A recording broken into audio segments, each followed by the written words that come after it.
So that's kind of what I'm going to preface this topic as. That was long-winded, but my first team is a sleeper.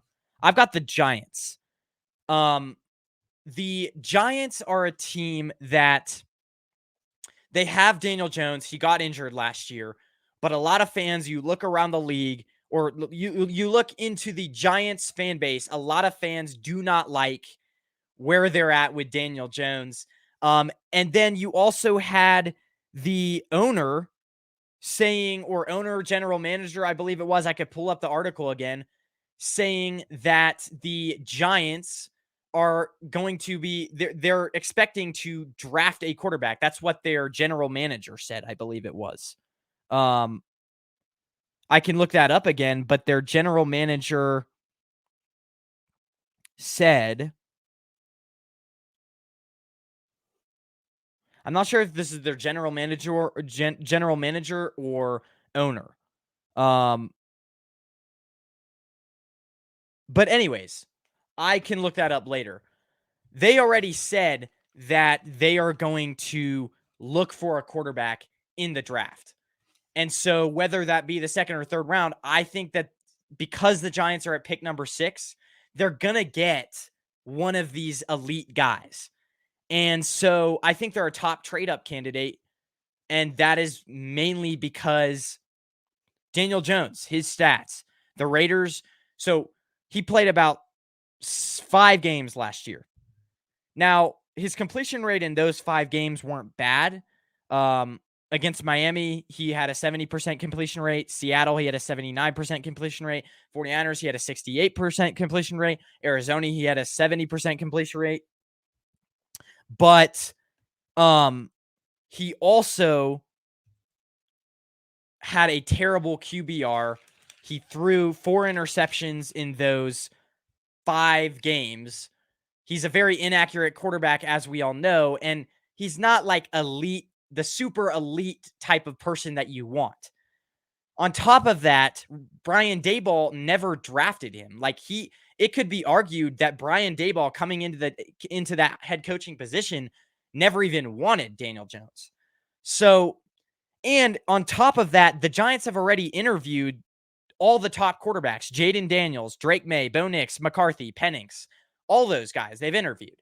So they're clearly keeping an open mind about drafting a quarterback. Now, who is a team that they could trade up with? Because at 6, you're looking at the draft order and you're saying, okay, we've got the Bears at 1, Commanders at 2, Patriots at 3, Cardinals at 4, Chargers at 5.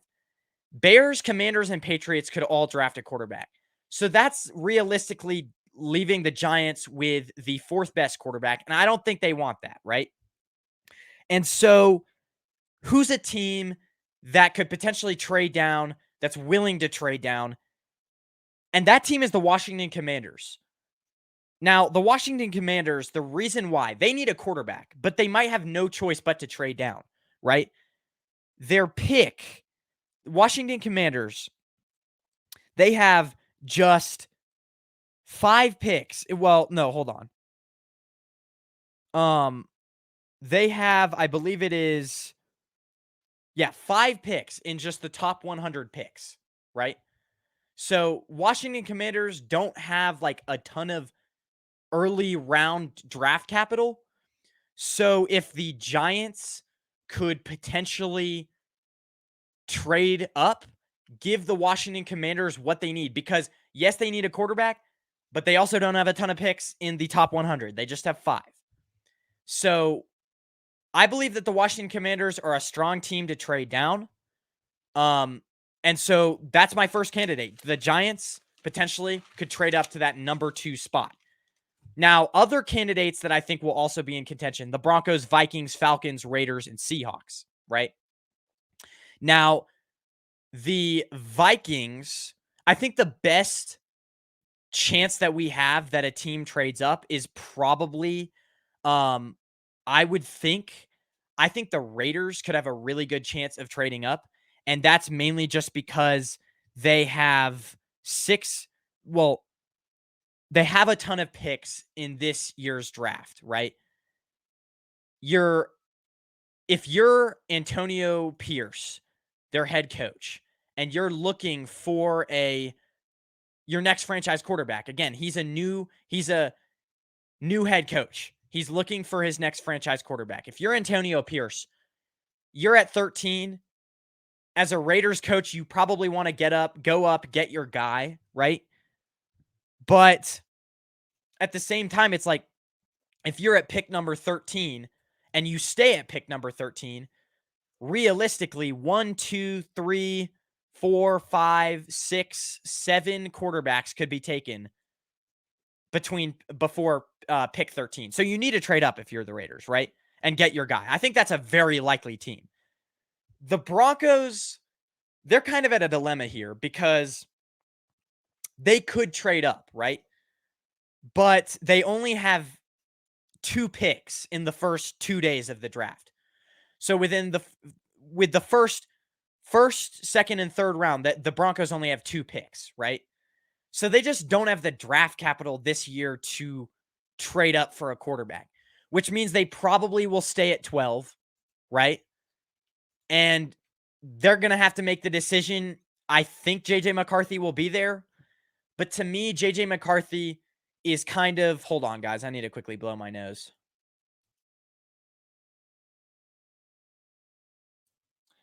I've been dealing with this cold for a little while, but JJ McCarthy, to me, is kind of an inaccurate quarterback. Not super inaccurate, but he just hasn't thrown the ball as many times as these other guys in the draft class. He played in a Michigan system that was run heavy. We saw at the combine today, and if you look at kind of his highlights or film a little bit, he's a guy who, I mean, he definitely, I feel like he needs a year or two to sit behind a quarterback. Now, this could be a perfect destination if the Broncos keep Russell Wilson, draft JJ McCarthy, let him sit. But I mean, he could be their only option at pick number 12. Another team that I could see doing it, I just mentioned the Seahawks. Now, I think the Falcons are a very likely team as well. But the Falcons could realistically stay at 8 and get Jaden Daniels from LSU, right? But the Seahawks could, I mean, the Seahawks very realistically could trade up because, you wait. I mean, at this point, they're at pick number 16. They could trade up, but I don't think they will.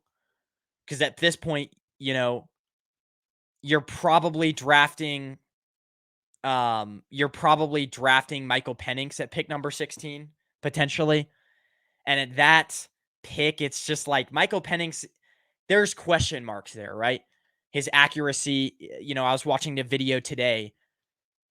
He relies a lot on his big arm, especially when he gets under pressure. He relies on the deep throw a lot. He's a good deep thrower, but not much else. Like, he's very explosive quarterback that bombs it downfield a lot, but over the middle, intermediate range, not a great quarterback. So I don't, and just not super developed. If you're the Seahawks, I don't know if and you're at number 16 and you have the chance to take, an offensive lineman or something, I just don't see you taking a quarterback. So, but the thing is I think they will, wait maybe till the second or third round, right? Because here's a guy, Joe Milton, who is a guy who probably will go in the third or fourth round that the Seahawks could pick. And he has great pocket awareness. He's not great at processing past his first read, but he has a quick release, so his mechanics are good. He hasn't played a lot of football because he didn't play a lot at Michigan. Then he transferred to Tennessee, tore his ACL, and then played one full season. But the potential is there. At the same time, you look at Joe Milton and his skill set, and his skill set is very similar to what McDonald, the Seahawks head coach, was the Ravens defensive coach. And so he got to see a lot of Lamar Jackson. Joe Milton is actually very similar to what Lamar Jackson was, right? Joe Milton is very mobile, can run the ball, has a big arm, needs a little bit of developing. But if you're the Seahawks, you draft him in the 3rd or 4th round. He has all the talent to be an elite quarterback, right? And you can sit him behind Geno Smith for 1 or 2 years, right? So Joe Milton, like, I don't think the Seahawks draft one at 16, but he's a guy where you could draft in the 3rd or 4th round, sit, and he could potentially become a very good quarterback. And I mean, he did have like a 70-yard.